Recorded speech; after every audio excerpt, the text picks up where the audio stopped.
사주 보러 갔다가 며느리한테 명의 소리 들음. 제가 말이에요. 작년 봄쯤이었나.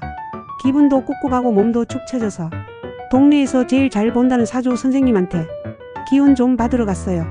왜냐면 애들이 자꾸 저보고 엄마 요즘 기운이 없어 보여요 이러는데 이게 걱정해서 하는 말이 아니라 잔소리 좀 줄이라는 뜻이었던 거죠.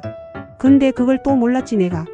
딱 앉자마자 선생님이 절 한번 스캔하더니만요. 아주 조곤조곤 말씀하시더라고요. 사주에 말이 많고 걱정도 많고 욕심도 많으시네. 아니요 선생님. 그건 그냥 시어머니 베이직 세트 아닌가요? 그래서 제가 쿨하게 넘기면서 물었죠. 그럼 올해는요? 좀 풀릴까요? 그랬더니 선생님이 갑자기 한숨을 이렇게 진짜 들숨에 고민 날숨에 체념 섞어서 내뱉더니 그냥 조용히 지내세요. 말하지 마세요. 그럼 복이 옵니다. 네? 그럼 저는 그냥 입 닫고 기도나 하란 소리인가요? 그건 그냥 사는 게 아니라 참선이잖아요. 집에 와서 며느리한테 얘기했죠. 선생님이 올해는 그냥 조용히 있으래. 그랬더니 며느리가 말하길. 오? 명시네? 그때 알았어요.